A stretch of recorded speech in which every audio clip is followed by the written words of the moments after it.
Welcome, dear listener, to this haven of stillness and intrigue.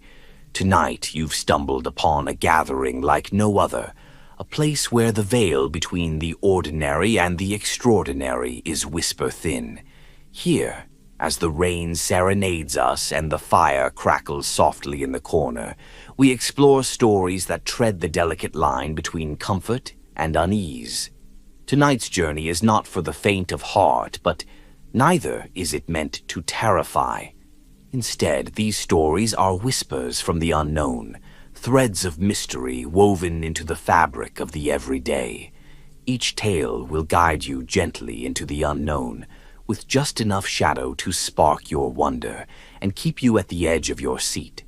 They come from the corners of forgotten memories, the gaps in our understanding, and the moments we question if we're truly alone. These stories will take us there, and to places beyond. Their experiences may make you wonder, what would you do if faced with the same? And when the stories end, when the rain quiets and the fire dims, you might find yourself carrying a piece of their mystery with you. Not in fear, but in fascination. A small reminder that the world is larger, stranger, and far more wonderful than we often allow ourselves to believe. If these stories awaken something in you, a memory, a question, or even a tale of your own, I invite you to share it with me in the comments below. Let's build a library of the unexplained, a sanctuary for the strange and the wondrous. Together we'll explore the mysteries of our world, one story at a time. Now, as the rain deepens and the night grows darker, let's begin. Close your eyes if you wish, and let the tales unfold. Welcome to the House of Horror, my friend. Welcome home. Story 1. It was a quiet Tuesday evening, and Emily had just returned home from another long day at work. The rain had started earlier in the afternoon, and now fell steadily, a soothing rhythm against the windows of her tiny apartment. She kicked off her shoes by the door and dropped her keys into the ceramic dish on the counter, a daily ritual she hardly noticed anymore. Her phone buzzed with a voicemail notification as she settled onto the couch with a cup of chamomile tea. Emily furrowed her brow. She couldn't remember hearing it ring. She unlocked the screen and saw the timestamp. 2:13 p.m. That was odd. She'd been in a meeting at that time, and her phone had been on silent. Shrugging, she pressed play, expecting a wrong number or a scam call. A faint, distorted voice began to play. "Emily, it's me. Please, you have to listen carefully." Emily's stomach dropped. The voice was unmistakable, soft and slightly raspy, the same way she sounded when she was nervous. But how could that be? She replayed the voicemail, leaning closer to the phone as if proximity would make the message clearer. The voice continued, each word tinged with urgency. "You don't have much time. Don't go to the cafe tomorrow morning. Stay home. No matter what happens, stay home." Emily's heart pounded. The cafe. She always stopped there before work, grabbing a latte and croissant to go. But why would she warn herself not to go? The message ended abruptly, leaving her with more questions than answers. She checked the number. Unavailable. She played the voicemail again and again, analyzing every crackle and pause, but the meaning didn't become clearer. Who had sent this? And how? That night, sleep eluded her. She lay in bed, listening to the rain and replaying the voice in her head. Every time she closed her eyes, she heard the words, "Don't go to the cafe." By morning, Emily felt ridiculous. It had to be some kind of prank or a bizarre coincidence. Yet as she dressed for work, she couldn't shake a sense of dread. Standing by the door, keys in hand, she hesitated. Was she really going to let a cryptic voicemail dictate her day? The logical part of her mind scolded her. Of course, she was going to the cafe. It was absurd to think otherwise. She grabbed her umbrella and stepped out into the rain. The cafe was unusually busy for a Wednesday. Emily stood in line, tapping her foot impatiently. The air smelled of fresh coffee and warm pastries, but it did little to calm her nerves. She couldn't stop glancing around, expecting something. But what? When it was finally her turn to order, the barista greeted her with a cheery smile. Emily ordered her usual, trying to ignore the strange sense of foreboding that coiled in her chest. She stepped to the side to wait, her eyes darting to the door every few seconds. A loud crash shattered the moment. Emily spun around just in time to see a delivery truck careening toward the cafe. In an instant, glass exploded and chaos erupted as the vehicle plowed through the front window. People screamed and scattered. Emily ducked behind the counter, her heart racing. When the dust settled, the scene was surreal. Tables were overturned, shards of glass sparkled on the floor, and the truck sat ominously in the middle of the cafe. Miraculously, no one was seriously hurt, but Emily couldn't stop trembling. She had been standing in the truck's direct path just moments before, stepping aside to wait for her drink. The voicemail echoed in her mind. "Don't go to the cafe." Later that evening, Emily sat in her dimly lit apartment, staring at her phone. The voicemail was still there, but now it felt like a lifeline rather than an anomaly. Who or what had sent it? She pressed play again, hoping to uncover some hidden detail she had missed. But as the message played, something changed. The voice was still hers, but this time it spoke different words. "Emily, you listened. Good. But it's not over. Be ready. They're coming." Her breath caught. The screen flickered and her phone went black. For a moment, the only sound was the rain, still tapping insistently against the window, and then her phone buzzed with another voicemail. Story 2.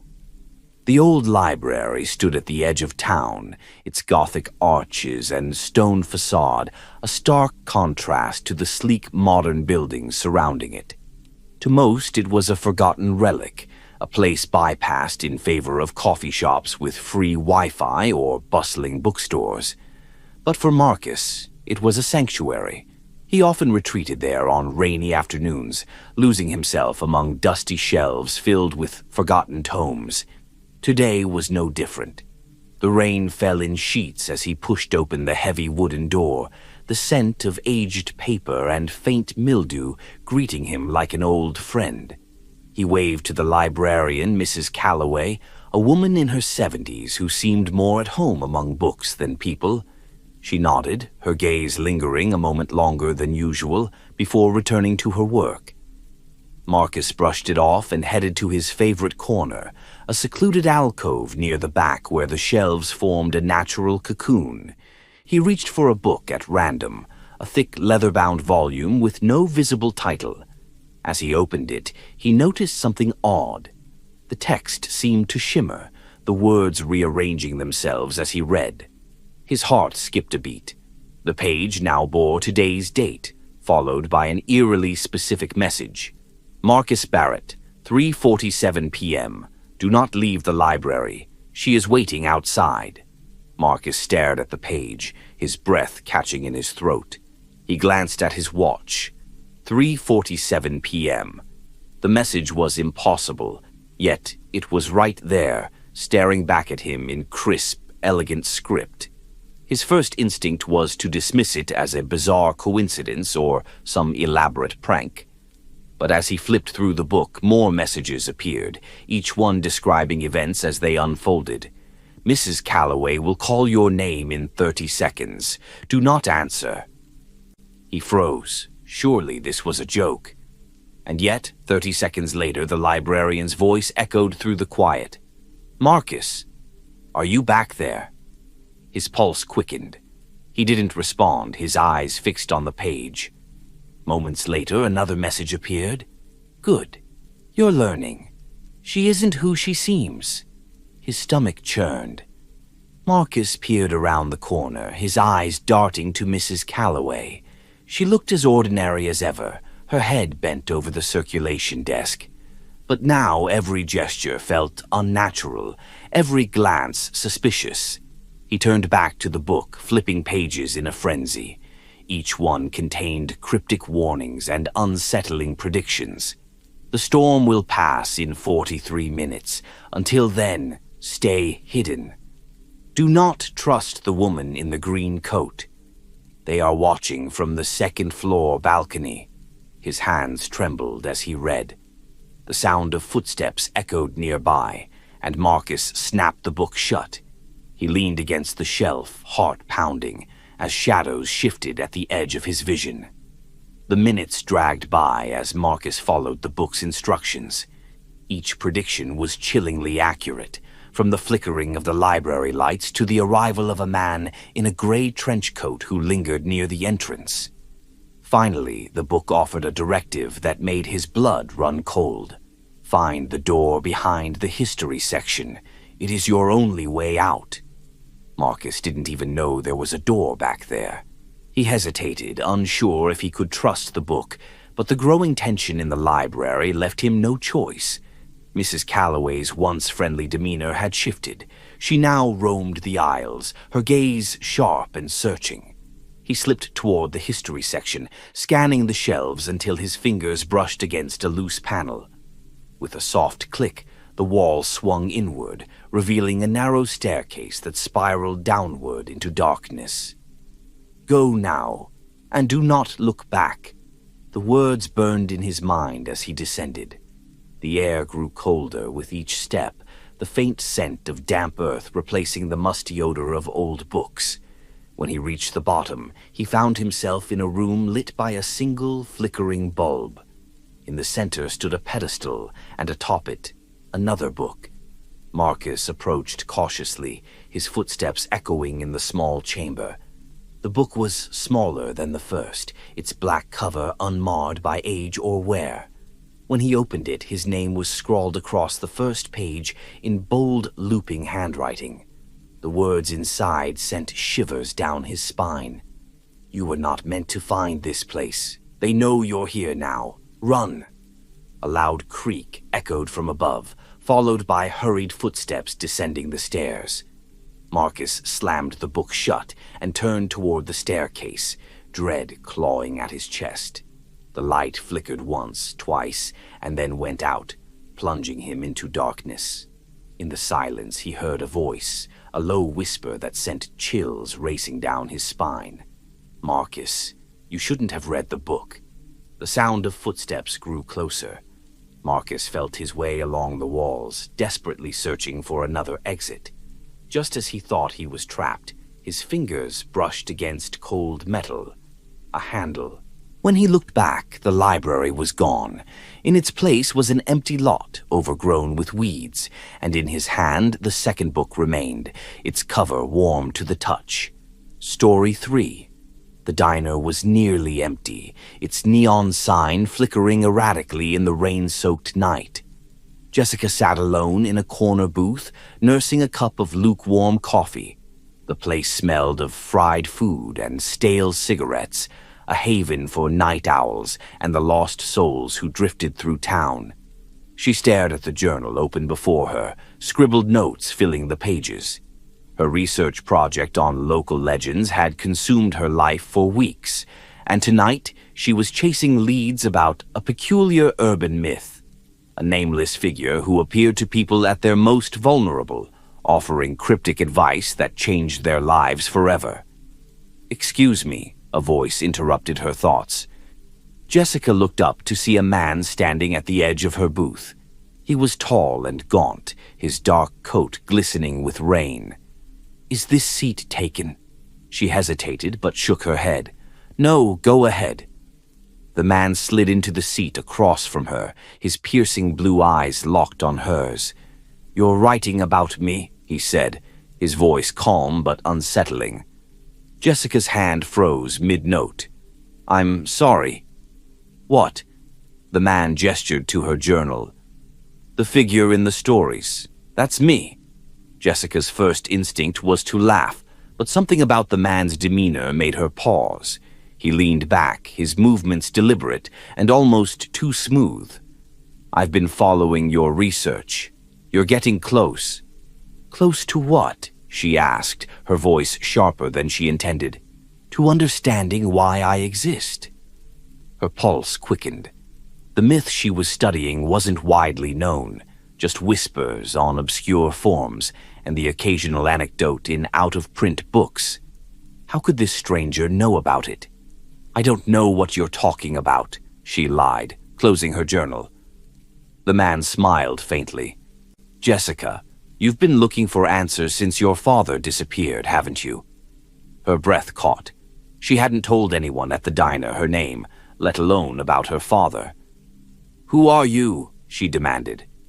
"I'm the one who gave him his choice," the man replied. "Just like I'm here to give you yours." Jessica's hands clenched under the table. "What choice?" The man reached into his coat and pulled out a small, weathered envelope. He placed it on the table between them. "Open this when you get home." Not before. She stared at the envelope, her gut telling her to walk away, but curiosity burned brighter. "Why should I trust you?" He tilted his head. "You don't have to, but if you don't open it, you'll never know the truth." Jessica left the diner in a haze, clutching the envelope like it might vanish if she let go. By the time she reached her apartment, the rain had soaked through her jacket, but she barely noticed. Her mind replayed the stranger's words, each one more cryptic than the last. Sitting at her kitchen table, she hesitated. The envelope was plain, sealed with wax, and bore no markings. Her fingers trembled as she broke the seal and pulled out a single sheet of paper. The message was brief. "At 11:43 p.m., the choice will present itself. Be ready?" Jessica glanced at the clock. It was 11:17 p.m. The minutes crawled by as she sat in silence, the faint hum of her refrigerator the only sound. When the clock struck 11:43, nothing happened. She exhaled, relief washing over her. And then the knock came. Jessica froze. Her apartment was on the 3rd floor, and the hallway outside was usually silent at this hour. The knock came again, louder this time. Slowly she rose and approached the door, her heart pounding in her chest. "Who's there?" she called. "Your answer," came the reply. The voice was unmistakable. It was the stranger from the diner. She opened the door cautiously, but the hallway was empty. On the floor lay another envelope, identical to the first. She picked it up and retreated inside, locking the door behind her. Inside the envelope was another note. "You must choose the truth or your peace. Open the door again if you choose the truth." Jessica stared at the note, the weight of the decision pressing down on her. The truth about her father, the legends, and the stranger. It was all within her grasp. But at what cost? Her fingers hovered over the lock, hesitation rooting her in place. Finally, she made her choice. She ripped the note in half and threw it in the trash. That night, sleep evaded her. Every creak of the floorboards, every whisper of the wind felt like a presence in the room. By morning, the stranger's words still haunted her, but he never returned. In the weeks that followed, Jessica tried to move on, burying herself in her research. Yet she couldn't shake the feeling that the choice she had made was the wrong one. Months later, while reorganizing her bookshelf, she found a familiar envelope tucked inside one of her journals. It hadn't been there before. The seal was unbroken, and her name was written on the front in elegant script. When she opened it, the note inside was simple. "You chose peace, but the truth waits for no one. I'll see you soon." The rain began to fall outside, and Jessica felt a chill that had nothing to do with the weather. Story 4. Ethan was no stranger to late nights spent at his desk, the glow of his laptop screen the only light in his small studio apartment. The rain outside was a comforting backdrop, its steady rhythm helping him focus as he worked on a last-minute project for his freelance gig. At 2:14 a.m., his email notification pinged, a distraction he didn't need. Ethan glanced at the sender. The subject line was blank. Curious but wary, he clicked on it. The email was brief. "Ethan, you'll want to save the files on your desktop. Trust me, A friend. Ethan leaned back in his chair, frowning. A prank, surely. But something about the message gnawed at him. How did the sender know his name, and why was the timing so specific? Shaking his head, he ignored it and continued working. Minutes later, the notification pinged again. Another email from the same sender. Save your files now. You have 3 minutes. Ethan's pulse quickened. He glanced at the clock. 2:19 a.m. His cursor hovered over the delete button, but a sudden irrational sense of urgency made him minimize the email instead. He quickly saved his work and backed up the files to his external hard drive. At 2:22 a.m., his screen flickered. The power in his apartment went out. The room plunged into darkness, the hum of his laptop silenced. Ethan stared at the screen, his heart racing. The storm outside had intensified, but it wasn't enough to knock out the power. Was it?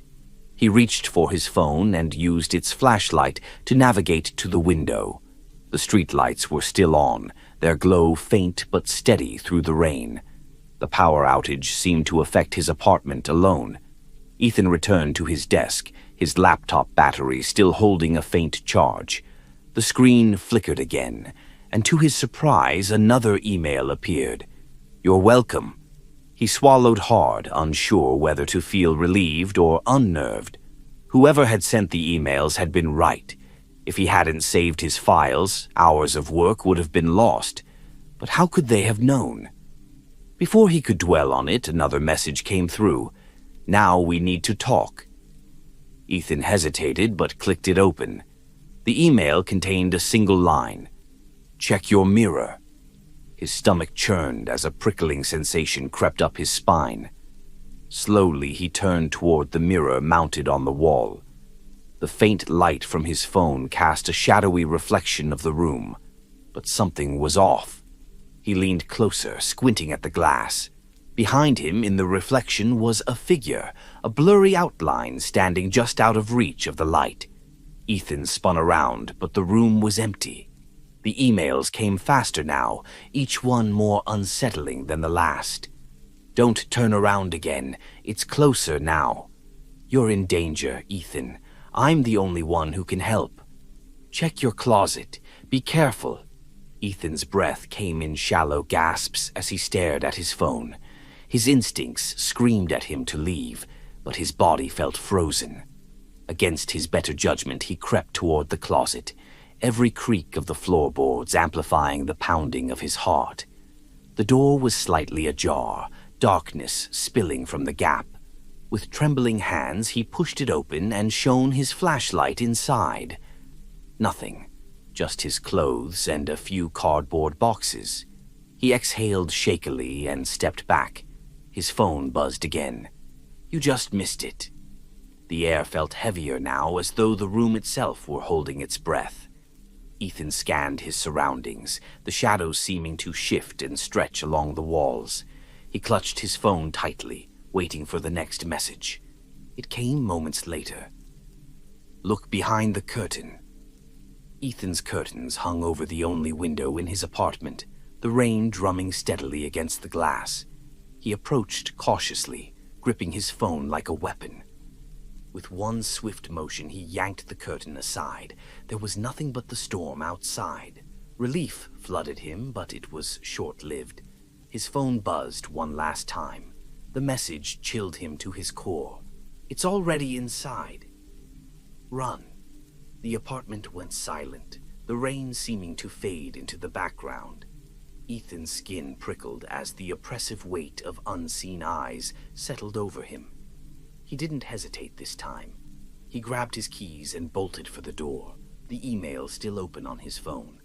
When he reached the street, soaked and shivering, he dared to look back.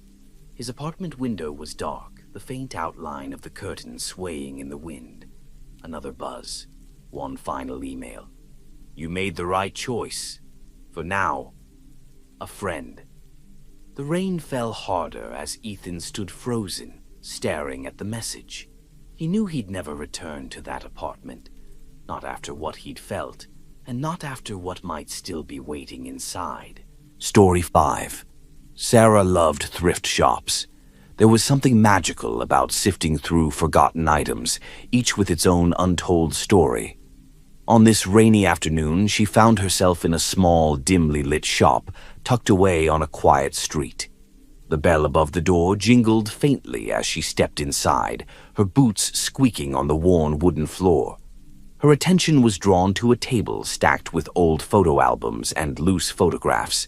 She picked up one of the albums and flipped through its pages. The photos were black and white, showing scenes from decades past, families posing stiffly in their Sunday best, children playing in sunlit fields, and couples dancing at formal gatherings. But one photo, tucked loosely between the pages, stopped her cold. It was a portrait of a young woman sitting on a park bench. Her features were sharp, her smile small but serene. What unsettled Sarah was the unmistakable resemblance. The woman in the photo looked exactly like her. Her heart raced as she turned the photo over. On the back, in faded ink, was written, Sarah, 1953. Sarah stared at the photo, her mind racing. She didn't believe in coincidences. This couldn't be random. How could someone from 70 years ago look exactly like her and share her name? Find something you like? The shopkeeper's raspy voice startled her. Sarah held up the photo. Do you know where this came from? The shopkeeper squinted at it, then shrugged. That pile's been here for years. Folks bring in old things all the time. Never seen that one before, though. Unsatisfied, Sarah paid for the photo and left the shop. The rain had turned into a steady drizzle, but she barely noticed as she walked home, clutching the picture tightly. Once inside her apartment, she placed it on her desk and pulled out her laptop. If this photo held any answers, she was determined to find them. She scanned the image and ran it through a reverse image search, but nothing came up. Frustrated, she leaned back in her chair, staring at the photo. That's when she noticed something she hadn't before. In the background, faint but unmistakable, was a man standing under a street lamp. His features were obscured by shadow, but his posture was rigid, almost unnatural. Something about him made her skin crawl. Over the next few days, Sarah couldn't shake her obsession with the photo. She took it to experts, historians, and even a local museum curator. But no one could explain its origins. Every night, she placed it on her nightstand before going to bed, and every morning it seemed slightly different. The changes were subtle at first. The young woman's smile grew fainter, her posture more tense. The man in the background seemed to edge closer to the bench, his outline becoming clearer. Sarah tried convincing herself it was her imagination, but deep down, she knew it wasn't. On the fourth night, she woke abruptly at 3:12 a.m. The room was silent except for the rain tapping against the window. She turned to her nightstand and froze. The photo was gone. Her breath quickened as she scanned the room. There, propped up against the mirror on her dresser, was the photograph. She hadn't moved it. Her hands trembled as she approached the dresser, her reflection pale and wide-eyed. The photo had changed again. The man was now sitting next to the young woman, next to her. His face was no longer obscured. He had dark, hollow eyes and a smile that sent a shiver down her spine. Beneath the bench, scrawled in faint, shadowy letters, were the words, "I'm coming." Sarah barely slept that night, the photo tucked away in a drawer she'd locked tightly. By morning, she resolved to get rid of it. She returned to the thrift shop, but the bell above the door didn't jingle. The shop was empty, abandoned. Dust covered the shelves, and the air was heavy with neglect. Panicking, she ran to the nearest park and hurled the photo into a trash bin, then left without looking back.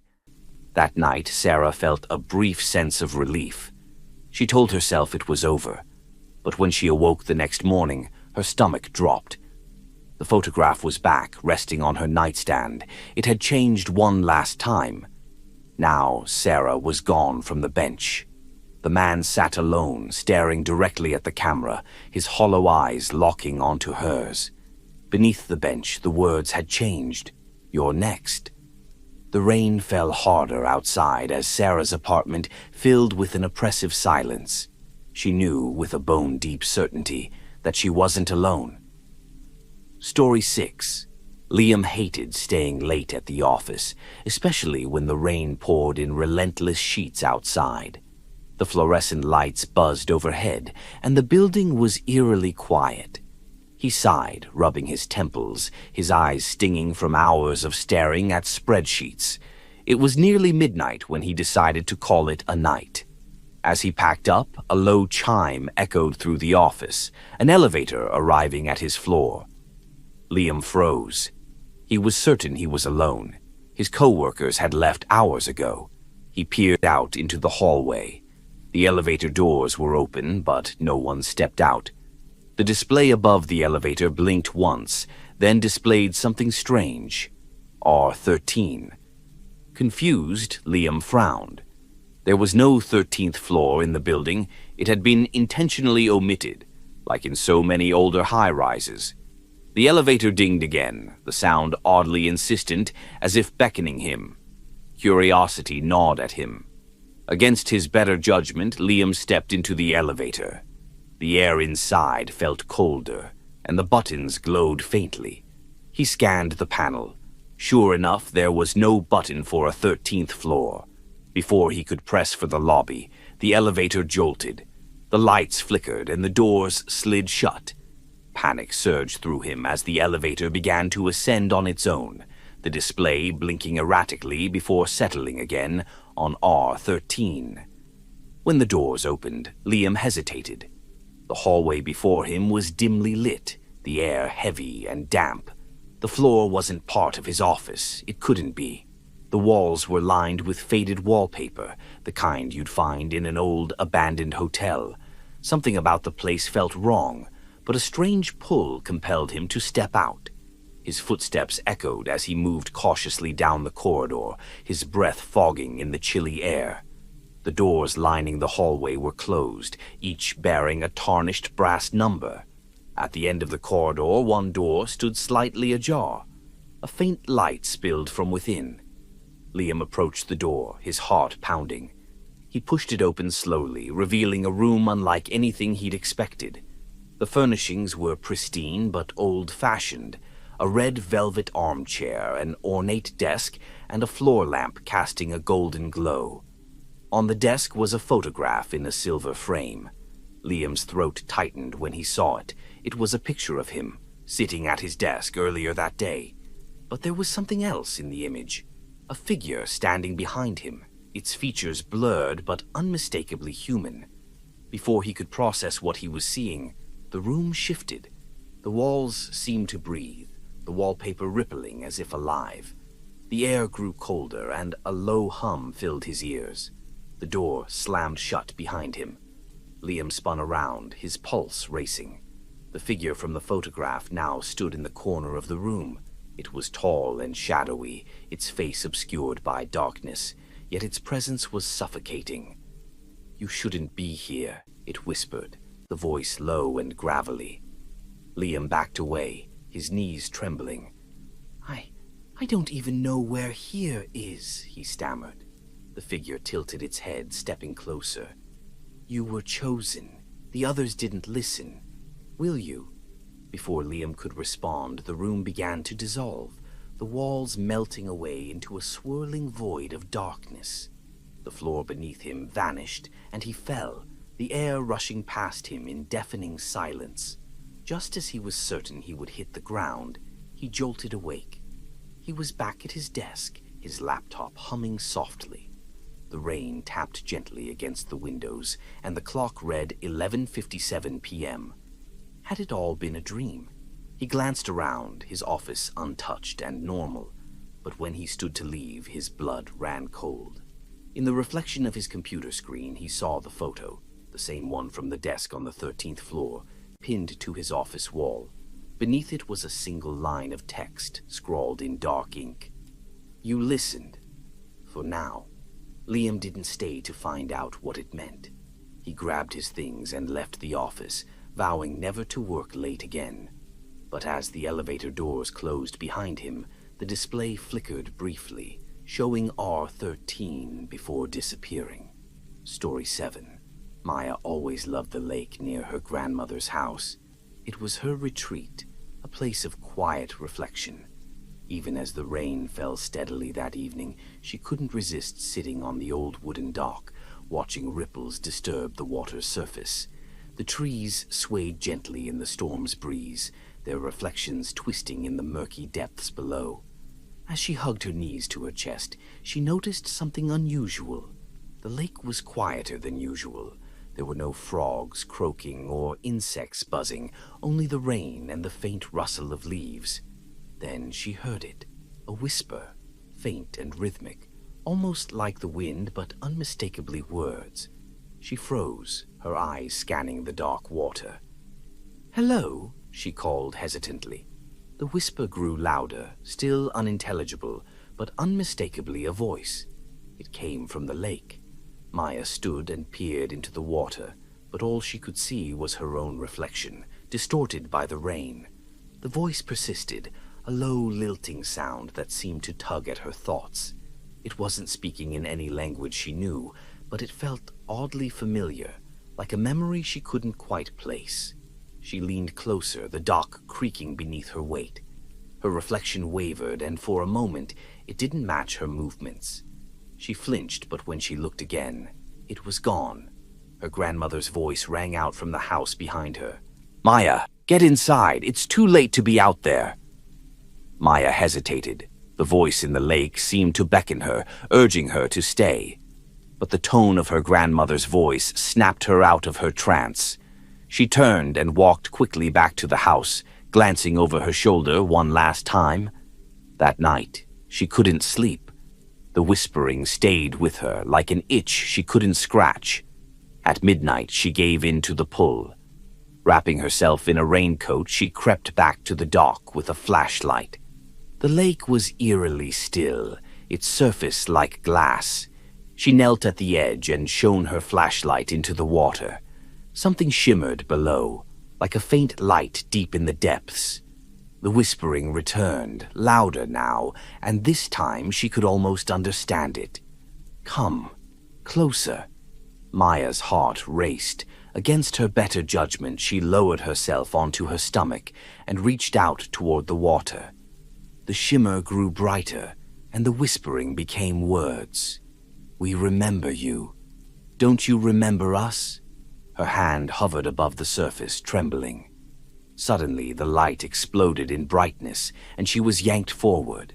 Her hand plunged into the icy water, and a wave of cold shot up her arm.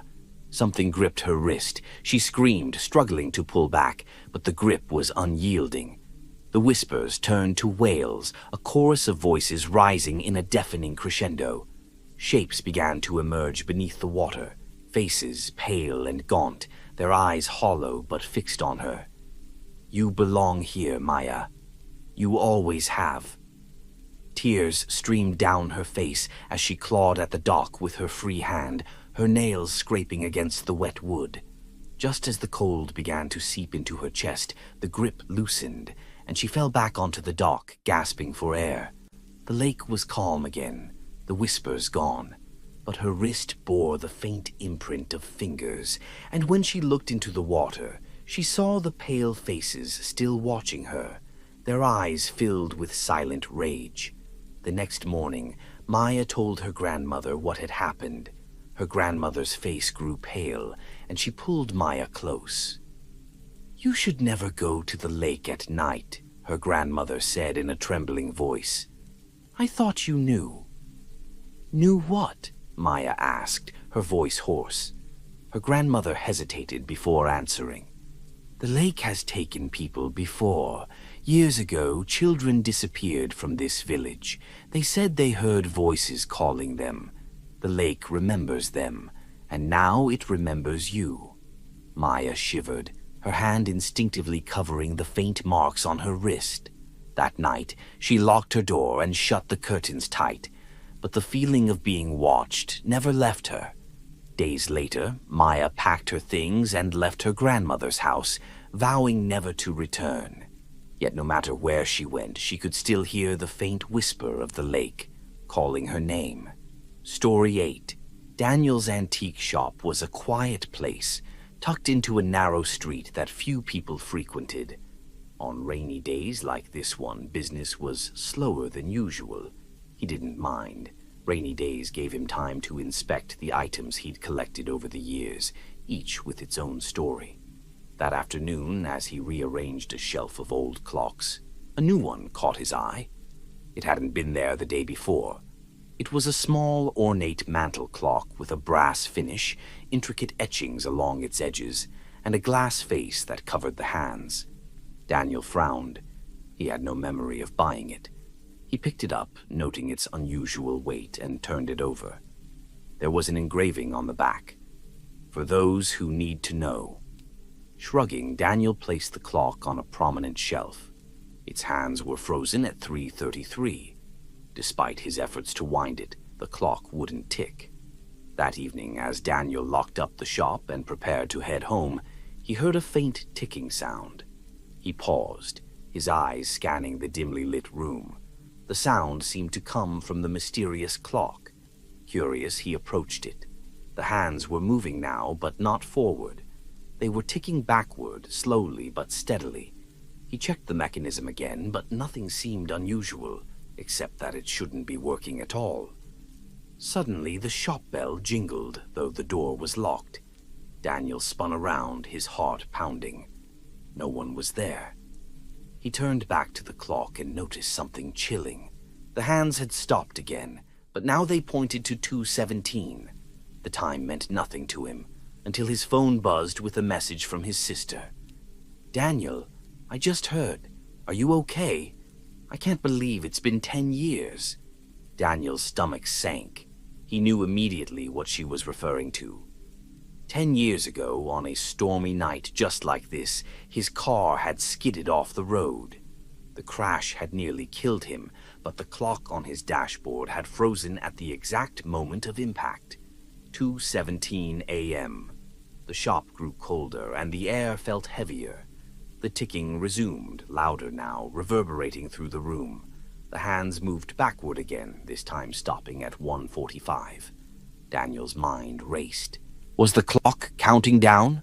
He glanced at the shop door, considering leaving, but the ticking grew louder, almost demanding his attention.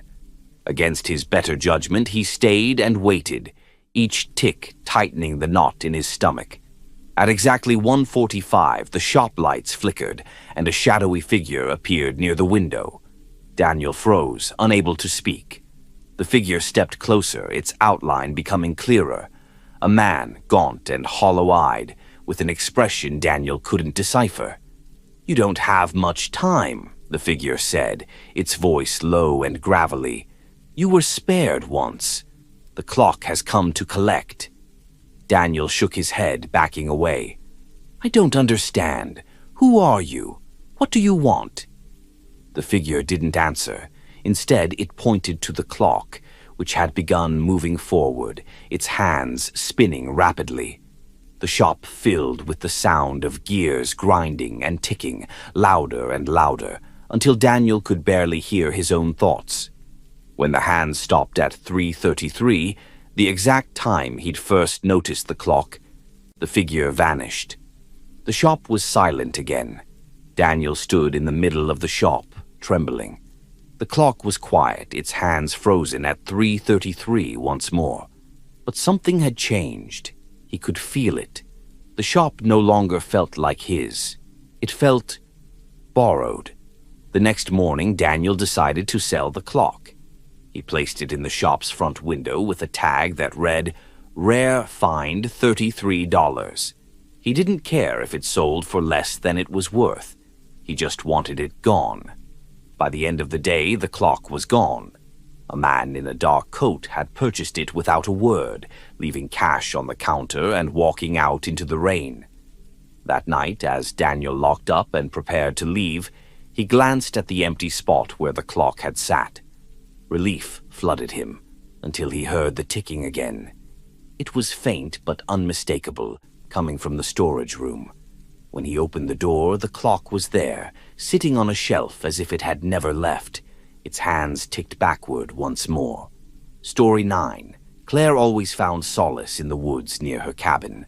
The towering trees, the earthy scent of moss, and the gentle sound of the rain on the leaves. It was her sanctuary.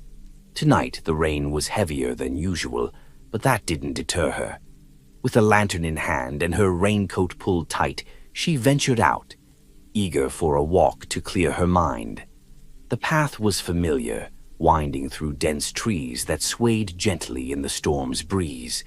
But as she reached a small clearing, something felt different. The usual chorus of nocturnal creatures had fallen silent, leaving only the sound of the rain. That's when she heard it, a faint voice calling her name. Claire froze, her breath catching. The voice was distant, soft, and undeniably human. It came from deeper in the woods, beyond the well-trodden path. "Hello," she called, her voice trembling. "Is someone there?" The voice didn't respond, but it called her name again, this time a little closer. Against her better judgment, Claire followed it, stepping carefully over roots and puddles. The beam of her lantern illuminated the wet undergrowth, but the figure eluded her. "Who's there?" she called again, her voice echoing in the emptiness. As she moved deeper into the woods, the air grew colder, and the rain seemed to lessen, muffled by the dense canopy. The voice became clearer, but it still sounded distant, as though the source was always just out of reach. Claire stopped in her tracks when she noticed something strange. The trees around her bore deep, jagged carvings. They weren't natural. Someone had etched them into the bark. They formed symbols she didn't recognize, but they filled her with unease. The voice called her name again, louder now. It was closer. She turned abruptly, the beam of her lantern sweeping across the trees. Her heart pounded as the voice called her name once more, this time from multiple directions at once. It was no longer a single voice. It was many, overlapping and echoing in the dark. "Stop it," she yelled, her voice shaking. "This isn't funny." The woods seemed to hum, a low vibration that resonated in her chest. Suddenly, the rain stopped entirely, and the silence pressed in on her like a heavy blanket. Her lantern flickered, and for a brief moment, everything went dark. When the light returned, she saw them, figures standing among the trees. They were barely visible, their forms shadowy and indistinct, like smoke caught in the shape of people. Their faces were featureless, but they all turned toward her in unison. "Claire," they said in a chorus of whispers, "you shouldn't have come." Panic surged through her, and she stumbled backward, nearly dropping the lantern. "Who are you? What do you want?" One figure stepped closer, its form solidifying slightly. It raised an arm, pointing deeper into the woods. "You must follow." "No," Claire said, her voice firm despite the terror gripping her. "I'm going back." "You can't," the figure replied, its voice hollow. "The woods don't let you leave, not until it's done." The ground beneath her feet began to shift, as though the forest itself were alive. Roots coiled and twisted, blocking her path back to the cabin. The figures moved closer, their whispers filling her mind. Claire didn't know how long she ran. The woods seemed endless, the trees closing in around her, their carvings glowing faintly in the darkness. The voices never stopped, urging her forward, calling her name in that haunting, overlapping melody. Eventually, she stumbled into another clearing. In the center stood a stone circle, ancient and weathered. The symbols from the trees were etched into the stones, their lines glowing faintly. The whispers ceased as she stepped closer. The air was still, and the figures stood at the edge of the clearing, watching silently. On the largest stone, a single phrase was carved: "Offer what was taken or remain." Claire's mind raced. What had she taken? She had no idea what the forest wanted from her. As she stood frozen in confusion, the figures began to move closer, their forms twisting unnaturally. Desperation overtook her, and she reached into her pocket, pulling out the only thing she could think of: Her grandmother's locket. It was her most precious possession, one she never left behind. Kneeling before the stone, she placed it in the center. The glow from the carvings intensified, and the figures froze. The locket melted into the stone, its gold surface dissolving like water. The forest grew silent, and the roots blocking her path receded. When she looked up, the figures were gone. The path back to her cabin was clear. The next morning, Claire packed her things and left the cabin for good. She never returned to the woods, but sometimes, on rainy nights, she swore she could still hear her name whispered in the wind. Story 10. Jake was used to taking shortcuts through the woods to get home from work. It wasn't the safest route after dark, but it shaved 20 minutes off his walk. Tonight, the rain made the forest path slippery, and his flashlight barely cut through the mist curling up from the ground. Halfway through, Jake stopped in his tracks. He swore there had never been a house there before. Perched in a small clearing was an old, weather-beaten Victorian home.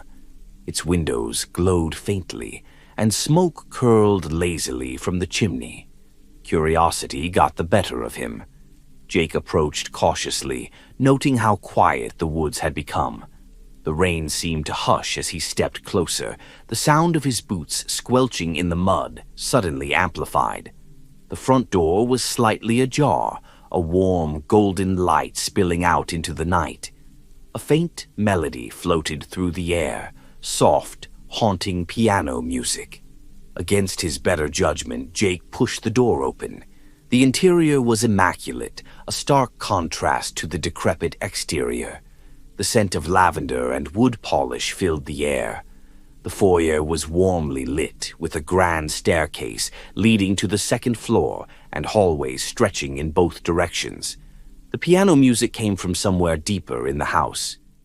"Hello?" Jake called, his voice echoing faintly. There was no answer. He stepped inside, his flashlight flickering and then going dark. The door creaked shut behind him, and the warmth of the house enveloped him like a blanket. For a moment, he considered leaving, but the music drew him forward, each note beckoning him to explore. As he wandered through the halls, the house seemed to shift subtly. The rooms were filled with elegant furniture, old portraits, and shelves of books that looked untouched. Yet there was something off about it all. The portrait's eyes seemed to follow him, and the ticking of a grandfather clock in the corner felt irregular, almost like a heartbeat. Jake turned a corner and froze. A woman stood at the end of the hallway, her back to him. She wore an old-fashioned dress, her hair pinned neatly. The piano music stopped abruptly. "Ma'am?" Jake said hesitantly, taking a step forward. She turned slowly, her movements unnaturally stiff. Her face was pale and expressionless, her eyes hollow. "You shouldn't be here," she said, her voice flat and emotionless. "Leave before it's too late." Before Jake could respond, the woman disappeared, fading into the shadows. The hallway stretched longer, the walls closing in. The house groaned, the warm light dimming to an eerie glow. Jake's breath quickened as he turned to leave, but the hallway was no longer behind him, only another door. The piano music resumed, louder now, echoing through the house like a taunt. Jake pushed through the door and found himself in a grand dining room. A long table stretched before him, set with fine china and silverware. Candles flickered in crystal holders, their flames dancing in an invisible breeze. Seated at the table were shadowy figures, their forms indistinct but solid. They turned toward him in unison, their faces featureless.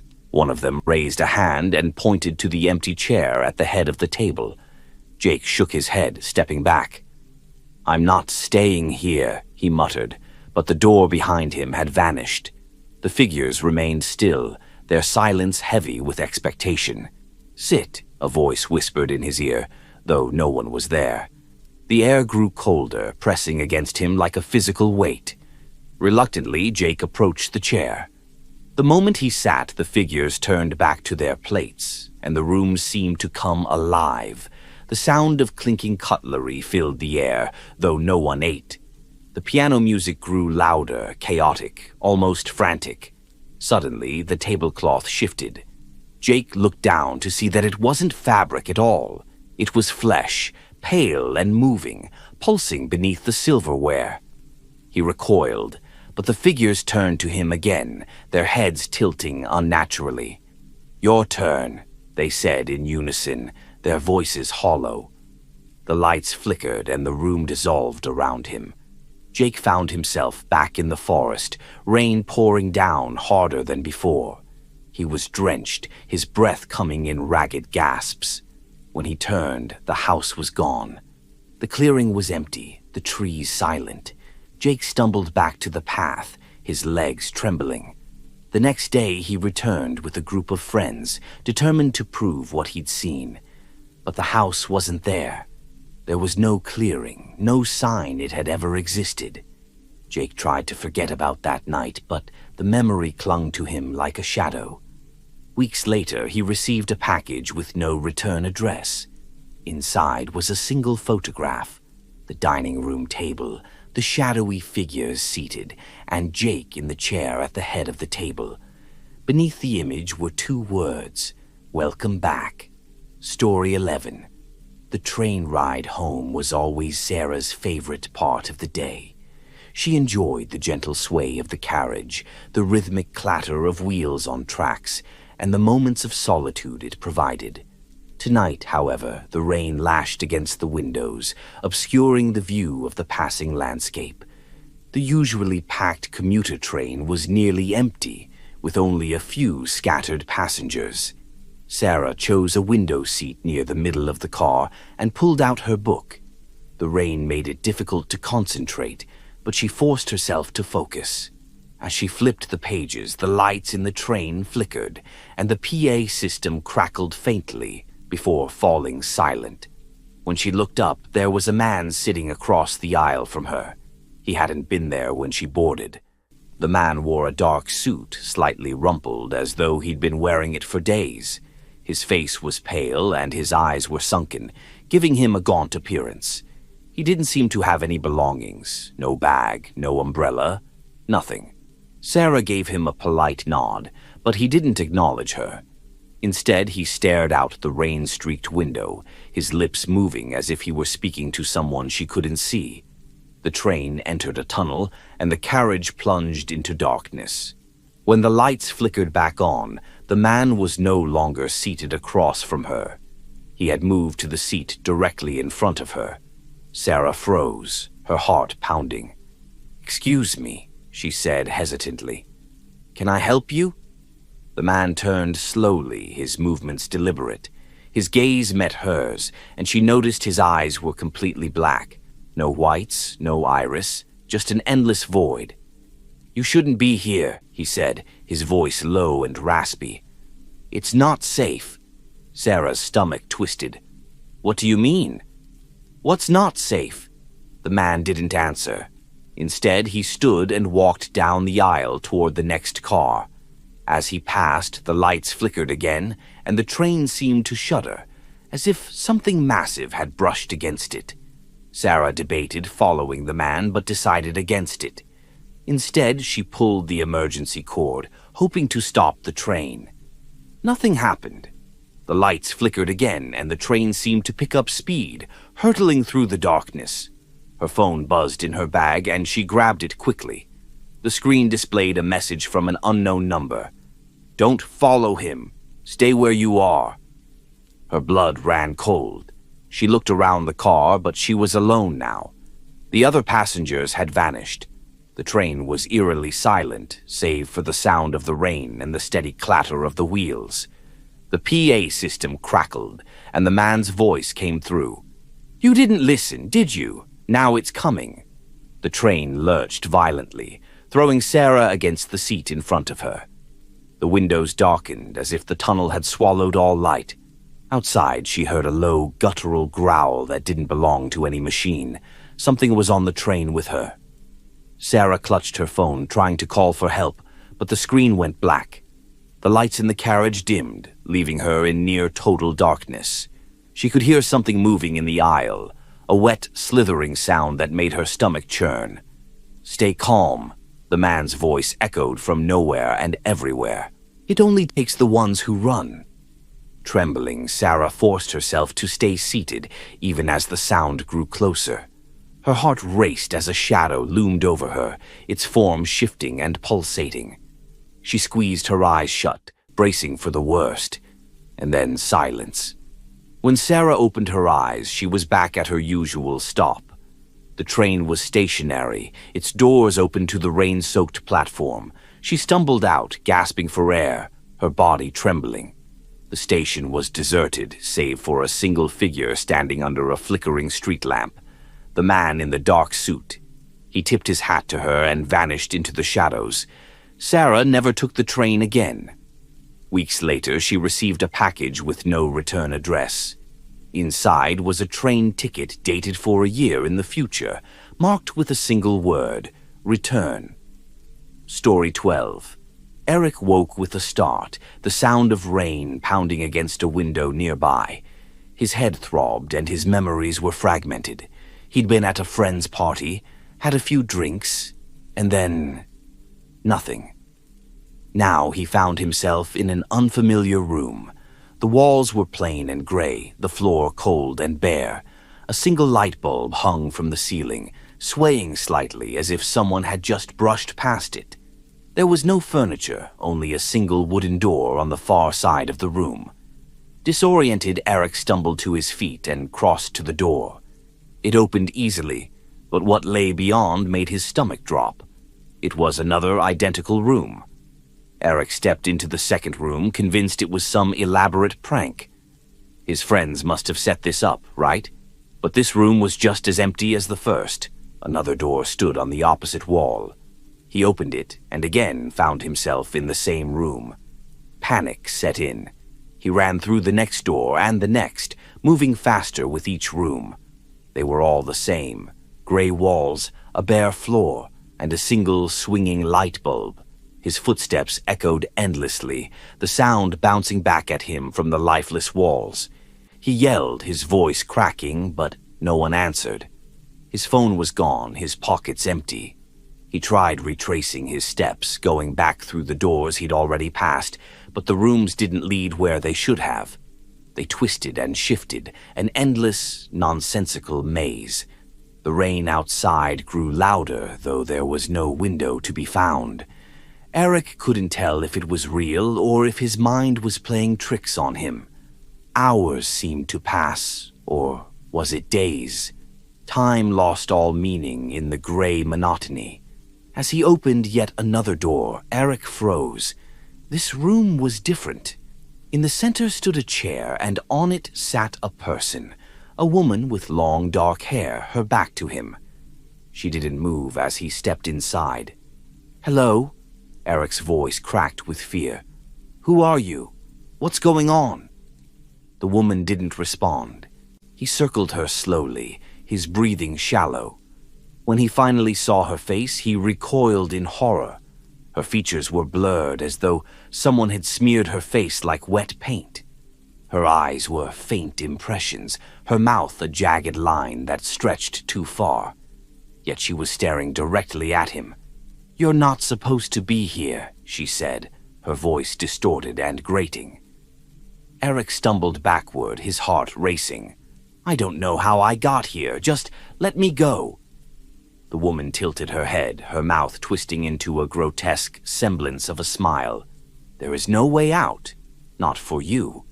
The light bulb above flickered, and when it steadied, the woman was gone. In her place was a mirror, tall and cracked, standing where the chair had been. Eric saw his reflection and gasped. It wasn't him. The person in the mirror wore his clothes, but their face was twisted, hollow-eyed, and smiling unnaturally wide. The reflection raised a hand to its lips, miming a shushing gesture. The lights went out, plunging the room into darkness. Eric screamed, clawing at the air, searching for the door. When his fingers found the handle, he yanked it open and stumbled through. He emerged into the first room, the plain gray walls, the swinging light bulb. But this time the rain was louder, and the sound of whispers joined it. They were faint but persistent, growing louder as he moved toward the door. He opened it to find another room, identical once again. But as he stepped through, he noticed a faint outline on the far wall. It was a message scratched into the paint. "You'll never leave. Accept it." Eric's knees buckled and he sank to the floor, his head in his hands. The whispers surrounded him now, their words just out of reach, but mocking in their tone. Days later, or perhaps weeks, he stopped running. The rooms no longer seemed to change, and the rain became a constant rhythm in his mind. In one room, he found a mirror again. This time, the reflection didn't mimic his movements. It stepped closer, placing a hand on the glass. "Now you see," it whispered, its mouth twisting into a grin. "This is home." The light flickered once more, and the room fell silent. Story 13. Anna loved exploring antique shops, searching for hidden treasures in forgotten corners. On a rainy afternoon, she wandered into a small, cluttered shop at the edge of town. Dust motes floated in the dim light, and the air smelled of aged wood and old paper. On a high shelf, tucked behind a row of leather-bound books, she found it. A worn journal with a cracked brown cover and no title. The pages were yellowed and filled with spidery handwriting that was hard to read. Curious, she flipped to the first page. "To the one who finds this, what you read here will change everything. Proceed with caution." Anna purchased the journal and brought it home, unable to shake the feeling that it was meant for her. That evening, as rain drummed against her windows, she settled on the couch and began to read. The entries were written by someone named Thomas, and they chronicled his discovery of strange occurrences in his town, vanishing neighbors, inexplicable noises at night, and shadows that moved on their own. At first it seemed like paranoia, but the details were vivid, almost too vivid to ignore. The further Anna read, the more unsettling the entries became. Thomas described waking up to find cryptic symbols carved into his bedroom walls, symbols that matched ones she'd seen sketched in the margins of the journal. He wrote about hearing voices whispering his name and seeing pale figures standing at the edge of his property. One entry stopped her cold. "To whoever finds this, the same will happen to you. The journal binds itself to its owner, drawing them into the story. You can't escape it, not unless you pass it on. But beware, once you've read these words, they'll begin to notice you." Anna's breath caught as she turned the page. The ink on the next entry seemed fresh, the words glistening in the dim light. Her name was written at the top of the page. Anna dropped the journal, her heart pounding. The room felt colder, and the shadows cast by the rain outside seemed to lengthen and twist. She hesitated, but picked the journal back up, her curiosity outweighing her fear. The entry described her sitting on her couch, reading the journal, and reacting exactly as she just had. It ended with a chilling line. "As you read this, someone is watching you from the corner of the room." Anna froze. Slowly, she turned her head to the corner. It was empty, or so it seemed. Her eyes adjusted to the dim light, and she saw something. A faint outline, almost imperceptible. It was as if the air itself was distorted, swirling slightly in that one spot. Her phone buzzed, breaking the silence. She grabbed it, desperate for a distraction, but the screen showed no messages. Instead, it displayed the same symbols she'd seen in the journal, glowing faintly before the phone powered off. The distorted figure in the corner began to move, its outline becoming clearer. Anna backed away, clutching the journal tightly. The air grew heavy, pressing against her like a physical force. "Leave me alone!" she screamed, but the figure only moved closer, its form becoming more human-like. Desperate, Anna flipped through the journal, searching for answers. In the final pages, she found another message, written in large, hurried letters. "Pass it on. Leave it somewhere it will be found. It's the only way." Without hesitation, Anna grabbed her coat and ran out into the rain, the journal clutched tightly against her chest. She drove to the next town, her hands trembling on the steering wheel. At a quiet diner, she left the journal on a table and walked out without looking back. The next morning, she checked the local news. A story caught her eye. Mysterious journal found at local diner. Customer claims it predicted their future. Relief washed over her. She thought she was free, until she returned home that evening. Sitting on her coffee table, where she'd first read it, was the journal. The cover seemed darker now, the edges more frayed. When she opened it, the first page bore a new message. You tried to break the chain. Now you're part of it. Story 14. The small apartment had been a steal. Too good to be true, some might say. But Ellie needed a fresh start, and the place felt cozy despite its age. The landlord had been vague about the apartment's history, brushing off her questions with a dismissive wave. One thing stood out, though: a locked door in the hallway. When Ellie asked about it, the landlord's face darkened. That's just a storage closet. It stays locked. Don't worry about it. At first, Ellie didn't think twice about the door, but as the days passed, curiosity gnawed at her. The rain had been relentless since she moved in, confining her indoors and amplifying every creak and groan of the old building. On the fourth night, as she settled in with a book, she heard it. A faint scratching sound coming from behind the locked door. Ellie froze, her eyes darting toward the hallway. The sound stopped as quickly as it had started. She convinced herself it was nothing. The building was old, and strange noises were to be expected. But the next night, the scratching returned, louder this time. Unable to ignore it, Ellie pressed her ear to the door. The sound wasn't random. It was rhythmic, almost deliberate, like something or someone was trying to get her attention. The landlord's warning echoed in her mind, but her curiosity won out. She fetched a bobby pin from her vanity and began to pick the lock. It took longer than she expected, but finally, with a soft click, the door creaked open. Inside, the air was cold, far colder than the rest of the apartment. The space beyond wasn't a closet. It was a small, dimly lit room, empty except for a single chair in the center. On the chair sat an old, leather-bound book, its cover etched with symbols that seemed to shimmer faintly in the light. Ellie hesitated but stepped inside, drawn to the book. The moment she touched it, the door slammed shut behind her. She spun around, her heart racing, and tried the handle, but it wouldn't budge. A faint whisper filled the room, low and indistinct. It seemed to come from everywhere at once. Ellie turned back to the book. Its pages had flipped open, though she hadn't touched them. Words appeared, written in a language she didn't recognize. As she watched, the text shifted, rearranging itself into something she could read. "You've let it out. Now you must pay the price." The whispering grew louder, coalescing into a singular, guttural voice. "You shouldn't have opened the door."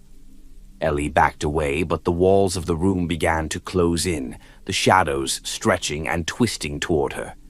The air grew thicker, pressing against her chest. She looked down and saw the shadows wrapping around her ankles, pulling her toward the chair. "No!" she screamed, struggling against the invisible force. She grabbed the book and threw it across the room, but the shadows didn't relent. The room felt alive now, pulsating with a sinister energy. The voice spoke again, louder this time. "You can't escape." The door was never meant to open. As the shadows enveloped her, Ellie spotted something etched into the back of the chair. "Speak the name to end it." But there was no name. The book lay open on the floor, the pages fluttering as though in a storm. Desperate, Ellie snatched it up and flipped through the pages. The name was there, scrawled in bold letters. Kraylith. Ellie screamed the name, her voice cracking with fear. The shadows froze, the room trembling violently. Then, as suddenly as it had begun, the oppressive force vanished. The air cleared and the door creaked open. She stumbled into the hallway, gasping for breath. The apartment was silent, the rain still tapping against the windows. She turned back toward the door, but it was gone. The hallway wall was smooth, as though the door had never existed. Ellie didn't sleep that night. She packed her belongings and left the apartment the next morning. But no matter where she went, she felt a presence lingering, always just out of sight. Weeks later, she received a package with no return address. Inside was the same leather-bound book. The first page bore a single line of text. "You've only delayed it. The door always finds a way." Story 15. Ben loved collecting old electronics, finding charm in their outdated designs. His latest find was a vintage television, a bulky relic from the 1960s with a wooden frame and dials instead of buttons. He picked it up at a flea market for next to nothing, charmed by its retro look. The rain was relentless as he lugged the TV into his apartment that evening. He wiped it down, plugged it in, and adjusted the rabbit ear antenna. The screen buzzed to life, displaying a grainy black and white picture.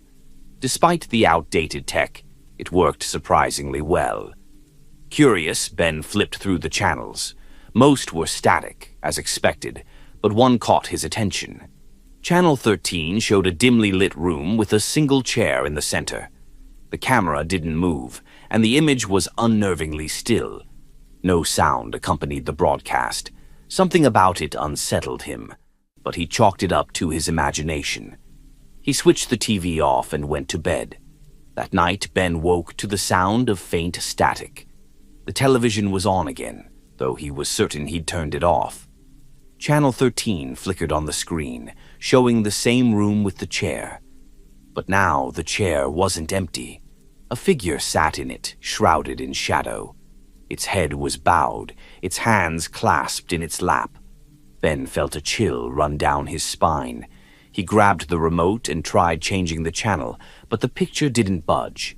He unplugged the TV and the screen went dark. Relieved, he went back to bed, though sleep didn't come easily. The rain outside felt heavier, almost oppressive, and the apartment was eerily silent. The next morning, the TV was plugged back in, and Channel 13 was playing again. The figure was still there, but now it was looking directly at the camera. Its face was obscured, but Ben could feel its gaze, cold and unyielding. A faint sound began to play, a low, droning hum that made his stomach churn. He turned the TV off, but the hum persisted, growing louder. It seemed to fill the apartment, vibrating through the walls. Desperate to get rid of the television, Ben carried it to the dumpster behind his building, rain soaking through his jacket. He left it there, feeling a weight lift off his shoulders as he walked back inside. But when he stepped into his apartment, the TV was already there, sitting in the corner of the living room. Channel 13 flickered on, and the hum resumed, louder than before. The figure on the screen had stood up now, its shadow stretching unnaturally across the room. The camera panned slowly, revealing a door at the edge of the frame. The door was familiar. It was Ben's. The hum stopped abruptly, replaced by a soft knock. Ben froze, his eyes darting to his apartment door. Another knock, louder this time. On the screen, the figure moved closer to the door, its hand reaching for the knob. Ben grabbed a chair and shoved it under his doorknob, his heart pounding. The knocking stopped, replaced by a whisper from the TV. "Let me in." Ben backed away, his eyes glued to the television. The figure's hand gripped the doorknob on the screen, twisting it slowly. He turned toward his door, expecting it to burst open, but it remained still. When he looked back at the TV, the screen had gone black. The only sound was his own ragged breathing. He didn't sleep that night, and by morning, he hauled the television to a nearby junkyard, smashing it to pieces with a hammer before leaving it behind. For weeks, he avoided his apartment at night, crashing at a friend's place whenever he could. But one evening, he returned home to find a package on his doorstep. It was large and rectangular, wrapped in brown paper. A note was taped to the top. "You can't get rid of it. Channel 13 is always on. Ben didn't open the package. He left his apartment that night and never returned. Yet no matter where he went, he could hear faint static in the distance, growing louder as the rain began to fall. Story 16. Sophia had always loved the sound of rain, but tonight it felt different, heavier, as though the storm carried something more than water.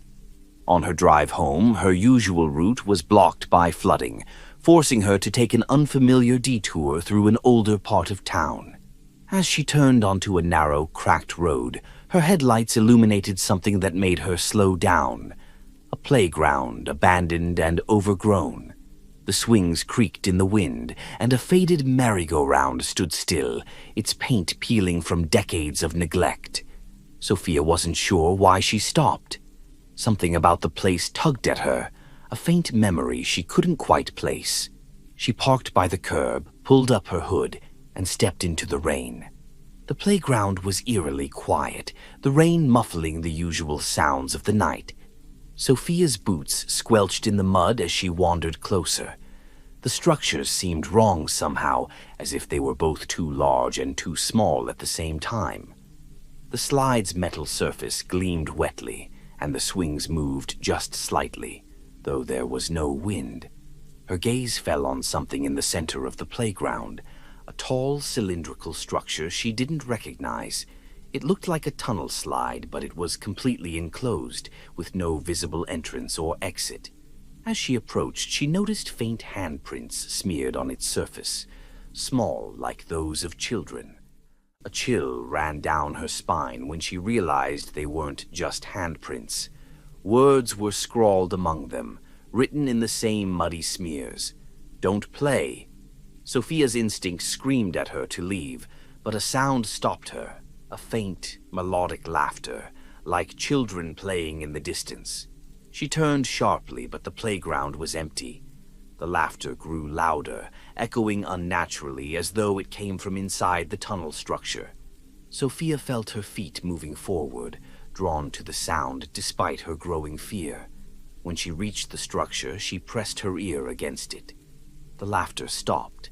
For a moment, all she could hear was the rain. Then, from deep within the structure, a whisper, "Come play with us." Sophia stumbled back, her breath quickening. The structure began to tremble, the handprints on its surface glowing faintly. The swing set behind her rattled violently, and the merry-go-round began to spin on its own, faster and faster, the metal screeching. She turned to run, but the mud sucked at her boots, slowing her down. The laughter returned, louder now, a cacophony of high-pitched giggles that seemed to surround her.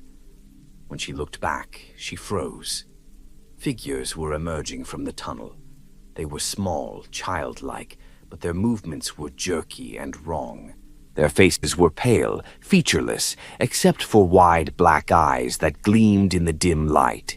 They reached out to her, their hands smeared with mud and something darker. "Stay with us," they whispered in unison. Sophia screamed, yanking her feet free of the mud and sprinting back to her car. The laughter followed her, echoing in her ears even as she slammed the door and locked it. Her headlights illuminated the playground as she reversed, but the figures were gone. The swings swayed gently, and the merry-go-round creaked to a halt. The drive home was a blur, the rain pounding harder than ever. When she finally pulled into her driveway, she collapsed in her seat, trying to catch her breath. The laughter was gone, replaced by silence, but as she stepped out of the car, she froze. Her back seat was wet, muddy handprints smeared across the upholstery. A single note was written on her fogged-up rear window. "Come back soon." Sophia moved away the next week, but even in her new apartment, she occasionally heard faint laughter on rainy nights. And once, she found a single muddy handprint on her bathroom mirror. Story 17. Isabel loved her job restoring old paintings. The art studio where she worked often received pieces from estates and museums, each with a story hidden in its cracks and faded colors. But today's delivery was unlike anything she'd seen before. The painting was large, nearly 6 feet tall, and depicted a woman in an elegant black gown, seated in a high-backed chair. Her dark eyes seemed to follow Isabel as she moved around the room, though the painting itself was dusty and badly damaged. The background was murky, almost featureless, save for faint outlines of indistinct shapes.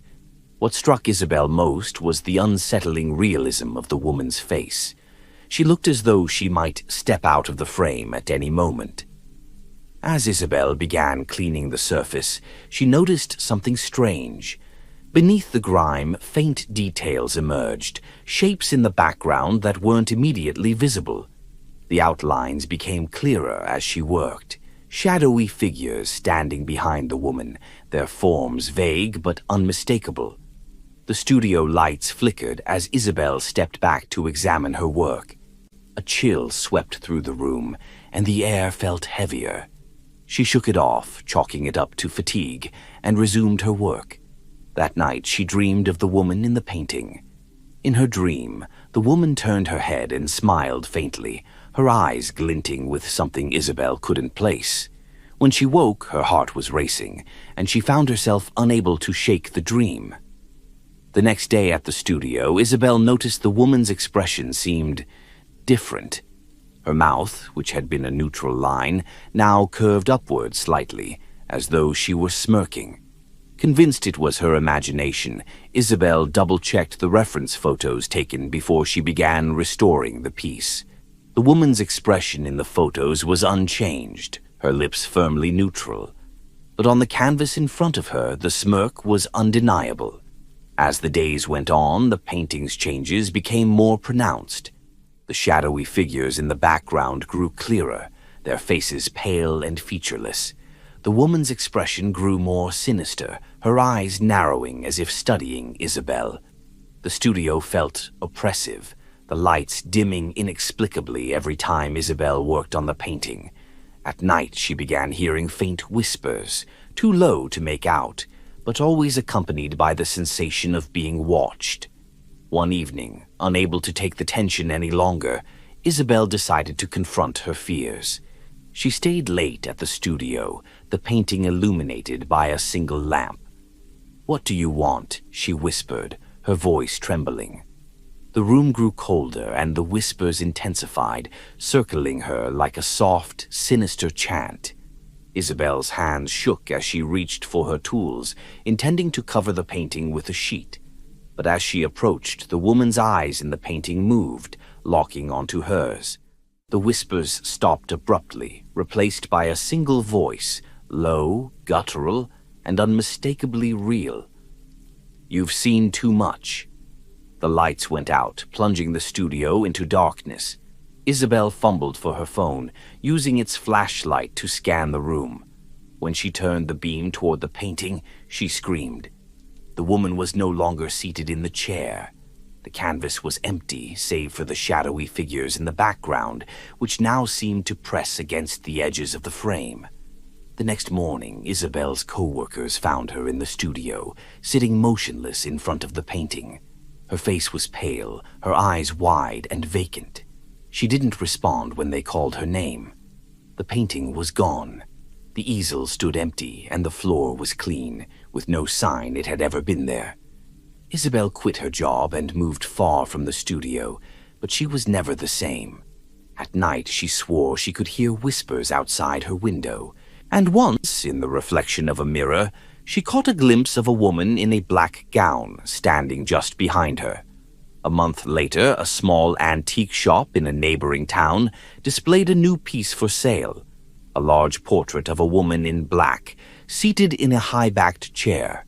Her dark eyes seemed to follow anyone who looked at her, and the faint shapes of shadowy figures lingered in the background. Story 18. Traveling for work was nothing new for Liam, but the endless rain during this trip made everything feel dreary. By the time he arrived at the small roadside hotel, he was soaked and exhausted. The clerk at the front desk barely looked up as she handed him his key. "Room 313, she mumbled, her tone flat. Liam dragged his suitcase down the dimly lit hallway. The numbers on the doors were faded, but he eventually found room 313 at the very end of the hall. It looked like any other hotel room. A bed, a desk, a TV mounted on the wall. But something felt off. The air inside was cold, colder than the drafty hallway, and despite the rain outside, the room was deathly quiet. After unpacking, Liam tried turning on the TV to drown out the eerie silence, but the screen remained black.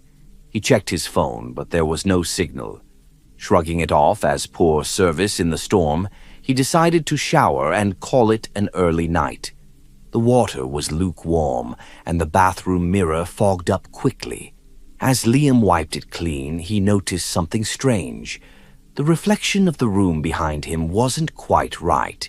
The furniture seemed slightly distorted, the angles unnatural, and in the far corner of the room, where there had been nothing before, he saw a shadow. He spun around, but the corner was empty. His breath quickened as he backed into the bathroom. When he glanced at the mirror again, the shadow was closer. Liam slammed the bathroom door shut, his heart racing. He fumbled for his phone and dialed the front desk. The line crackled before connecting. "Yes?" came the clerk's monotone voice. There's something wrong with my room," Liam stammered. "Can I switch to another one?" The clerk was silent for a moment. Then she said, "Room 313. "Yes." Another pause, then softly, "We don't have a room 313. The call disconnected. Liam stared at his phone in disbelief, the hairs on the back of his neck standing on end. He grabbed his suitcase, intending to leave immediately, but the door wouldn't budge. No matter how hard he pulled, the knob wouldn't turn. The lights in the room flickered and the air grew colder. Shadows began to stretch across the walls, moving independently of the dim overhead light. The TV turned on by itself, displaying static that hissed like whispers. On the screen, words appeared. "You're not alone." Liam turned back toward the bed and froze. The shadow from the mirror was there now, standing at the foot of the bed. Its form was indistinct, shifting and writhing like smoke, but its presence was suffocating. Desperate, Liam grabbed a chair and smashed it against the window. The glass didn't even crack. The whispers grew louder, filling his ears with a language he couldn't understand. The shadow advanced, its amorphous form stretching toward him. Liam shut his eyes and screamed. When he opened them, the room was empty. The air was warm again, the lights steady. The TV was off and his suitcase was neatly packed by the door.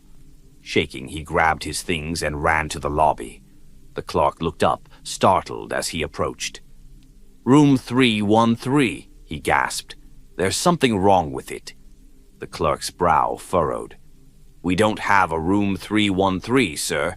This hotel only has 2 floors. Liam stepped back, his mind reeling. He bolted to his car and drove away, the rain hammering against his windshield. When he looked in his rearview mirror, he swore he saw the shadow sitting in the back seat. He never stayed in roadside hotels again. But sometimes, on stormy nights, he dreamed of room 313. And in those dreams, he always woke to the sound of whispers. Story 19. Evan loved visiting antique shops, always on the lookout for unique trinkets. On a rainy afternoon, he stumbled upon a small shop hidden down an alley. The shopkeeper, an elderly man with piercing eyes, greeted him with a faint smile. On a glass shelf, Evan noticed a pocket watch. Its brass casing was intricately engraved with swirling patterns, and its face was pristine despite its age. The hands were frozen at 9:33, and no matter how much Evan wound the mechanism, it wouldn't move. "How much for the watch?" Evan asked. The shopkeeper's smile faded. "That's not for sale." Evan raised an eyebrow. "Then why is it out?" The man hesitated before replying. "It finds its owner. If you take it, don't say I didn't warn you." Despite the cryptic warning, Evan convinced the shopkeeper to sell him the watch. As he left, The rain seemed to intensify, the downpour muffling all other sounds. The watch felt heavier in his pocket than it should have. Back home, Evan examined the watch more closely. When he pressed the button to open the casing, he felt a strange sensation, as if the air in the room had thickened. The hands of the watch twitched and began to move, ticking backward. He frowned. That wasn't normal. The room seemed quieter now, the usual hum of his refrigerator and distant traffic absent. Outside, the rain had stopped, and everything was eerily still. Looking out the window, Evan realized something chilling. Nothing was moving. Cars were frozen mid-drive, raindrops suspended in mid-air. The world had stopped. Panic set in as Evan ran outside. He waved his hands in front of people on the street, but they didn't react. Their faces were frozen mid-expression, eyes unblinking. The rain hung in the air like glass beads, and the wind was gone. Evan pulled the watch from his pocket. Its hands ticked backward faster now, the motion hypnotic. He pressed the button again, hoping to reverse whatever had happened. The world jolted as time resumed. The rain poured down and the hum of life returned. Relieved, Evan laughed nervously and went back inside, deciding to put the watch away. But that night, as he lay in bed, he heard it ticking from the drawer where he'd placed it. He opened the drawer to find the hands spinning wildly, faster and faster. The ticking grew louder, echoing in his small apartment. Suddenly, the watch stopped at 12:01, and the world fell silent again. When Evan looked outside, he saw a shadowy figure standing in the street, staring up at his window. Its form was indistinct, but its presence was palpable, like a heavy weight pressing against his chest. Evan tried to destroy the watch the next day. He smashed it with a hammer, threw it into a river, and even set it on fire, but it always reappeared in his apartment, pristine and ticking backward. Each time the watch stopped, the world froze, and each time the shadowy figure grew closer. One night, he woke to find it standing at the foot of his bed. It didn't move, didn't speak, but Evan could feel its intentions. It wanted him to use the watch, to stop time again. Desperate, Evan returned to the antique shop, but it was gone. The alley where it had been was now just a blank wall. Now the watch ticks constantly, its hands moving backward even when time seems normal. Evan knows he can't run from it, and he knows the figure is waiting for him to make a mistake. On stormy nights, when the ticking grows unbearably loud, he hears a whisper. Time is running out. Story 20. The old bridge had always been a local mystery. Built decades ago, it connected two towns that no longer existed, its purpose lost to time.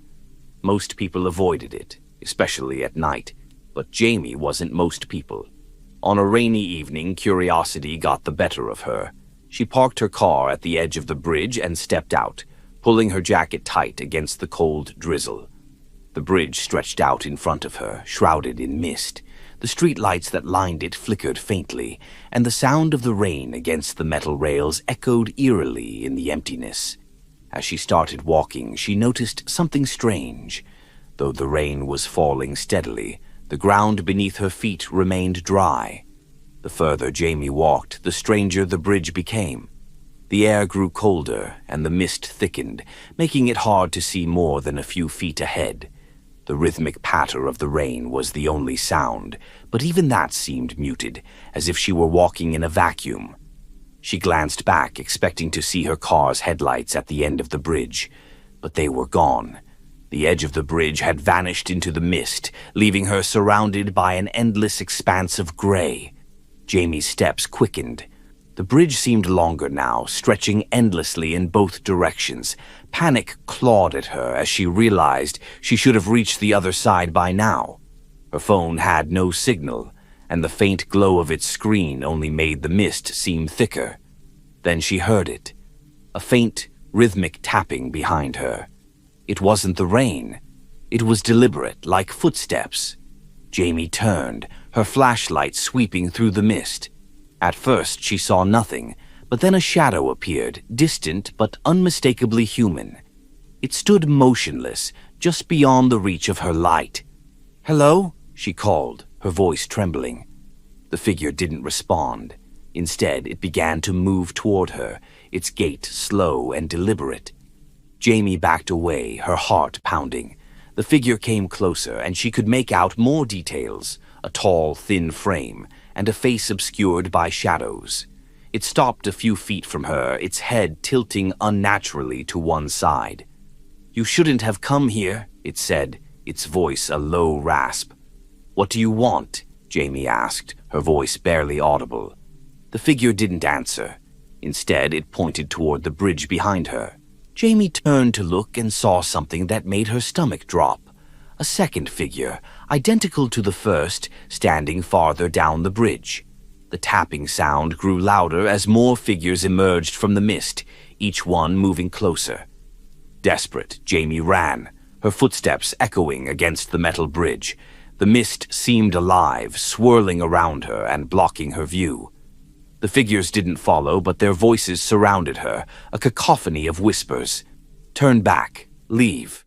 It's too late." Just as she thought she'd never escape, Jamie saw a faint light ahead. She sprinted toward it, her lungs burning, and burst out of the mist. She was back at her car. The bridge behind her was gone. The rain had stopped and the road was silent. Shaking, Jamie climbed into her car and sped away. But as she drove, she glanced in her rearview mirror and froze. The first figure was standing in the middle of the road, its shadow stretching impossibly long. Its face was still hidden, but its hand was raised, pointing at her. That night, Jamie couldn't sleep. And the next time she drove near the bridge, her GPS glitched, rerouting her back to its entrance. Some say the bridge is cursed, a doorway to something beyond comprehension. But Jamie knows the truth. It's not the bridge that haunts her. It's what she brought back with her. Story 21. It was just another rainy night, and Mark was working late in his small office. The hum of his computer and the steady patter of rain against the window were the only sounds, a comfort to his routine. The office phone rang, cutting through the quiet. Mark frowned. It was after hours, and no one should be calling. He considered ignoring it, but curiosity got the better of him. He picked up the receiver. "Hello," he said. A faint crackle was the only response at first, followed by a voice, low and distorted. "I need your help." "Who is this?" Mark asked, gripping the receiver tighter. The voice didn't answer directly. Instead, it said, "You're the only one who can hear me." The line went silent for a moment, then, "It's coming." "Don't hang up." Mark's pulse quickened. He looked around the empty office, suddenly feeling exposed. "What's coming?" he asked. Before the voice could respond, the lights flickered, and the rain outside seemed to grow louder, almost deafening. The crackle on the line intensified, and the voice spoke again, clearer this time. "You need to listen. It's already there." Mark froze as a shadow moved in the corner of the room. He turned his head sharply, but there was nothing there. His throat tightened as the voice continued. "Don't look away from the phone." Ignoring the warning, Mark glanced at the corner again. This time he saw it, an outline, faint but growing darker, like a shadow detaching itself from the wall. His breath hitched, and he pressed the phone closer to his ear. "Tell me what to do," he whispered urgently. "Keep listening," the voice said, almost soothing now. "Whatever you do, don't let it hear you." The shadow began to move, spreading across the floor toward Mark's desk. It didn't have a defined shape, but it pulsed, as though it were alive. Mark's hand trembled as he clutched the phone. The voice on the line grew more urgent. "It's looking for you. If it finds you, it won't stop." The shadow was almost at his feet. Mark's instincts screamed at him to run, but the voice seemed to anchor him in place. "What is it?" he asked, barely able to get the words out. The line crackled violently, and the voice spoke one last time. "It's me." The phone went dead, and the shadow surged forward, enveloping the desk and reaching for Mark. He dropped the receiver and bolted toward the door, but the room had changed. The walls seemed to stretch endlessly, and the door was nowhere to be found. The shadow loomed over him, its presence suffocating. He screamed as it engulfed him, the darkness swallowing all light. Mark woke with a start, slumped over his desk. The phone sat silent, and the office was bathed in the pale glow of his computer screen. For a moment, he thought it had all been a nightmare. But then he noticed the receiver was off the hook, and a faint crackling sound came from the line. Slowly, he lifted it to his ear. There was no voice this time, only breathing, soft, deliberate, and far too close. Mark slammed the receiver down and grabbed his things, leaving the office without looking back. But no matter where he went, the calls continued. His home phone, his cell phone, even payphones on the street would ring as he walked by, always at the same time, always with the same static-filled silence. And on rainy nights when the phone rang, Mark swore he could see the shadow again, just out of reach. Are you still with me, dear listener? The night is deepening, and the rain has grown heavier, its steady patter a hypnotic backdrop to our journey. Each tale we explore takes us further into the unknown, into places where reality bends and shadows hold secrets we're not meant to understand. Yet, here we are, drawn ever closer.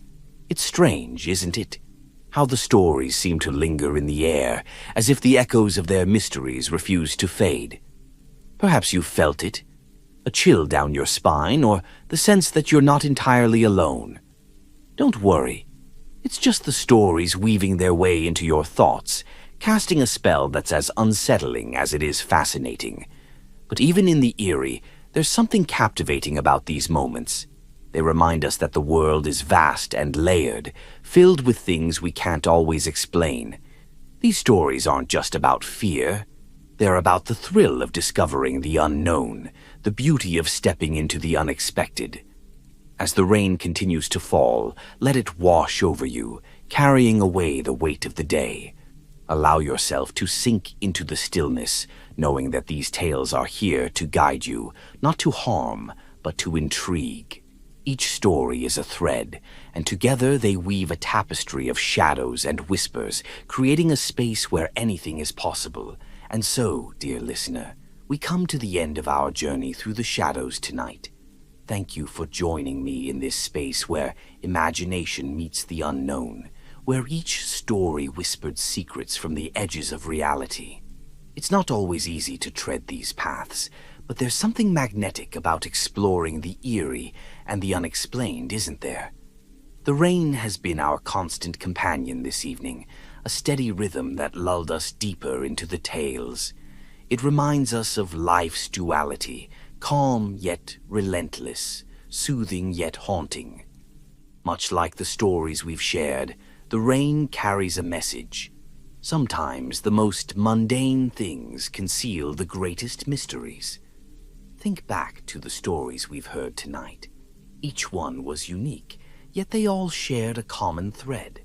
The tension between what is familiar and what lies just beyond our understanding. A bridge that stretches into the unknown, a shadow that moves when it shouldn't, a voice on the other end of the line that seems to know more than it should. These are the moments that make us question the nature of our reality, the boundaries between what is and what might be. What is it about the mysterious that draws us in? Is it fear, curiosity, or perhaps the thrill of encountering something we can't quite explain? Maybe it's the way these stories reflect our own lives, how we all have our own shadows, our own unanswered questions. Perhaps they remind us that even in the safety of our routines, there's always a flicker of the extraordinary waiting to reveal itself. As you sit there now, wrapped in the warmth of your blanket, feeling the rain's gentle rhythm, let these stories linger in your mind. Let their whispers follow you, not to frighten, but to remind you of the wonder that lies in the unknown. Every shadow has a story, every creak in the floorboards a hidden tale. And who knows, Maybe tonight you'll dream of these stories, or perhaps they'll find their way into your waking hours. But don't worry, this isn't goodbye. The stories don't really end. They stay with us, weaving themselves into the fabric of our thoughts. And the beauty of it is, we can always come back here, to this space, where the rain falls and the tales unfold. Before we part ways, I'd like to invite you to share your own stories. Do you have a tale that gives you chills? A moment when reality didn't quite make sense? Leave it in the comments below. I'd love to hear about it. After all, storytelling is a way of connecting, a bridge between our experiences and our imaginations. If you've enjoyed this journey, I encourage you to subscribe to the channel. By doing so, you'll always have a place to return to when you crave the mysterious, the eerie, and the unexplained. Don't forget to like the video if it brought a little thrill to your evening. It helps us share these stories with even more people who might be searching for a touch of the uncanny. And of course, if you know someone who would enjoy this, share it with them. Stories like these are best when shared. As the night deepens and the storm begins to fade, let me leave you with one final thought. The world is vast, and there is so much we do not understand. It's easy to dismiss the strange and the unsettling, to tell ourselves it's all in our heads. But what if it isn't? What if the stories we tell hold fragments of truths we're not ready to face? Perhaps the next time you hear a creak in the floorboards or notice a shadow that doesn't quite belong, you'll remember tonight's tales and wonder, just for a moment, if the extraordinary is closer than you think. For now, though, rest easy. Let the rain carry you into a peaceful sleep, and let the stories fade into the background of your dreams. Thank you once again for joining me tonight. Until next time, stay curious, stay brave, and never stop listening to the whispers in the dark.